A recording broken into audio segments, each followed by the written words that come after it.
Hi hello வணக்கம். இது உங்கள் சிவி ஜோன். ஸோ எல்லோரும் எப்படி இருக்கீங்க? ஸோ இப்போ தான் வந்துட்டு விஜய் சேதுபதி அவர்களுடைய எபிசோட் ஸ்டார்ட் ஆச்சு. வந்ததும் வந்துட்டு ஆடியன்ஸ்லாம் பார்த்துட்டு நல்லா இருக்கீங்களா, அப்புறம் ஸ்கூல் டாஸ்க் எப்படி போச்சு, அவங்க நல்லா ஃபயராக போச்சுன்னு சொன்னால் ஃபயராக போச்சா? எல்லோரும் அவங்க ஒரு ஜோடியில் வந்து சுற்றிட்டு இருந்தாங்க. அவங்கவுங்களுக்கு சொந்தமான அவங்களுக்கு முக்கியமான ஜோடி கூட சுற்றிட்டு இருந்தாங்க. நீங்கள் நல்லா இருக்குன்றீங்கன்ற மாதிரி கலாச்சார். அதுக்கப்புறமா ஆரம்பித்தார் என்னென்னா, அவங்களே ஒரு வாக்குமூலம் கொடுத்துருக்காங்க. இப்போ என்னென்னு பார்க்கலான்னு சொல்லிட்டு. ஸோ ஸ்டார்டிங்கை பற்றின வாக்குமூலம்னே பார்த்தா வியானாவும் எஃப்ஜேவும் பேசக்கூடிய விஷயங்கள் காமிச்சாங்க. இவங்க ரெண்டு பேர் என்ன வாக்குமூலம் கொடுக்க போகிறாங்க, கொடுத்தாலும் அது ஒரிஜினலாக இருக்காது, எல்லாமே டூப்ளிகேட்டாக தானே இருக்குன்ற மாதிரி யோசிக்கும் போது தான் அடுத்தது ஒரு விஷயம் வருது. நம்ம எதிர்பார்த்த விஷயங்கள், அதாவது எஃப்ஜே வந்துட்டு நான் வேணும்ட்டு தான் வேலை வாங்கினேன் அந்த விஜய் பார்வதியை, எனக்கு வழியெல்லாம் இல்லைன்னு சொன்னார் பார்த்தீங்களா. அந்த விஷயங்கள் நான் காலையில் ஆக்சுவலாக பார்க்கல. இப்போ அந்த விஷயத்தை பார்க்கும்போது தான் பாவிகளான்ற மாதிரி இருந்துச்சு. என்னென்னா உனக்கு விரல் எப்படி இருக்குதுன்னு சொல்லிட்டு சேண்டரை கேட்குறாங்க. அப்போ வந்து அவர் சொல்கிறார், வேறெல்லாம் ஒன்றுமே இல்லைக்கா, நான் அவனை வேலை வாங்கணும் தான் பண்ணணும் போது அவங்க ஷாக்காக வராங்க. ஏன்னா சாண்ட்ரா என்ன பதில் அங்கே கொடுத்தாங்கன்றதை நான் பார்க்கணுன்னு ஆசைப்பட்டேன்னா, சாண்ட்ரா வந்துட்டு அந்த விஷயத்தை காலையில் அவர் சொல்லியிருக்காரு. அப்போ இதை வந்துட்டு விஜய் பார்வதி கிட்ட சொல்லியிருக்கணும்ல, ஆனால் சொல்லவே இல்லை. ஆனால் வந்து ஃபீல் பண்ணாங்க இவர்கிட்ட எஃப்ஜே கிட்ட, டே அது பாவண்டா, அவளுக்கு ஆல்ரெடி அந்த சம்ஸா அது ஏதோ ஒன்று அதையும் அவங்க அந்த பீரியட்ஸை சொல்கிறாங்கன்னு நினைக்கிறேன், அது வேறு இருந்துச்சு.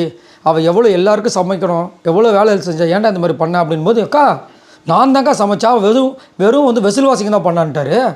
எது நீங்கள் சமைச்சிங்களா? ஏங்க எத்தனை வாட்டி பண்ண முடியாது, ஸ்நாக்ஸ் பண்ண முடியாதுன்னு போய் அங்கே போய் பார்த்துக்கிட்டீங்க. அதான் இந்த மாதிரி விஷயங்களை பேசுகிறதுனால தான் வாக்குமூலம்னு சொல்லிட்டு நம்ம விஜய் சேதுபதி வச்சு செய்கிறாரு போல இருக்குது. ஆனால் சாண்ட்ரா மேலே எனக்கு ஒரு நம்பிக்கை வந்துருச்சு. ஏன்னா சாண்ட்ரா வந்துட்டு ஒரு வேளை வந்து விஜய் பார்வதி பற்றி இங்கே தப்பாக சொல்லி அங்கே வந்து ஒரு சில விஷயங்கள் பண்ணியிருப்பாங்கன்னு நினச்சேன். பட் அந்த மாதிரி டபுள் கேம் எதுவும் விளையாடல. விஜய் பார்வதிக்கு உண்மையான ஒரு நல்ல ஒரு தோழியாக தான் இருக்காங்க. ஏன்னா காலையிலேருந்து நிறைய விஷயங்கள் விஜய் பார்வதிக்கு ஷேர் பண்ணாங்க. ஸோ இங்கேயும் அதை வந்து சொன்னாங்க. ஆனாலும் அவர் வந்துட்டு இல்லைக்கா 3 நாளாக நான் தான் சமைச்சேன், அவங்க வெறும் வெசில் வாஷிங் சொன்னோன்னே, ஏய் நம்ம தான் பார்த்தோமேடா அப்படின்னா, அதெல்லாம் எப்படி இவ்வளோ நாளாக வேலை செய்யாமல் தான் நான் தான் செய்யட்டும், நான் தான் விட்டேன். இந்த மாதிரிலாம் பேசும்போது தான் செம்ம காண்டாகிடுச்சு. நம்மளுக்கே காண்டாகும்போது விஜய் சேதுபதி அவர்களுக்கு காண்டாகாதான், அதனால தான் வச்சு செய்கிறாரு. ஆனால் இந்த எஃப்ஜேக்கெலாம் தேவை. ஏன்னா போன வாரம் வந்து ஃபஸ்ட்டு தலையானவனு ஒரு எவ்வளோ பொறுப்பாக இருந்தாப்புல, எல்லாருக்குமே ஷாக்கு. அதுவும் வந்துட்டு வெடலை பையன்லேருந்து மெச்சூரிட்டி ஆகிட்டின்னு சொல்லிட்டு பிக் பாஸ் வந்துட்டு கிளாப்ஸ் பண்ணார். ஆனால் அடுத்த வாரம் அது வந்து கொஞ்சம் ஈஸியாக ஒரு கிடைச்ச மாதிரி ஆனதுனால அப்போயே ஒரு சீனை போட்டுப்பார், பெல்ட்டிலாம் அடித்து. அதுக்கப்புறம் பார்த்தீங்கன்னா அது வந்து ரொம்ப ஈஸியாகிடுச்சு அவருக்கு. இந்த வாரம்லாம் பார்த்தீங்கன்னா கேப்டனாக இல்லை. அதனால தான் விஜய் சேதுபதி வச்சு செய்கிறார். என்னென்னா, நீங்கள் கேப்டனாக இருந்திருந்தால் அந்த பொண்ணு வந்துட்டு அங்கே எனக்கு ஹெல்ப் பண்ணுறதுக்கு யாருமே இல்லைன்னு சொல்லும்போது, அங்கே வந்து அசிஸ்டன்ட் வார்டனாக இருந்தது நீங்கள். அப்போ நீங்கள் அங்கே போயிருக்கணும். நீங்களும் போல் அந்த பொண்ணுக்கு அசிஸ்டண்ட்டாக யாரையாவது ஹெல்ப் பண்ண சொல்கிறதுக்கு அதையும் ஏற்பாடு பண்ணல. இப்போ நீங்கள் என்ன வெங்காயத்துக்கு அங்கே வந்து கேப்டனாக தலையாக இருந்தீங்கன்றது அவரோட கேள்வி.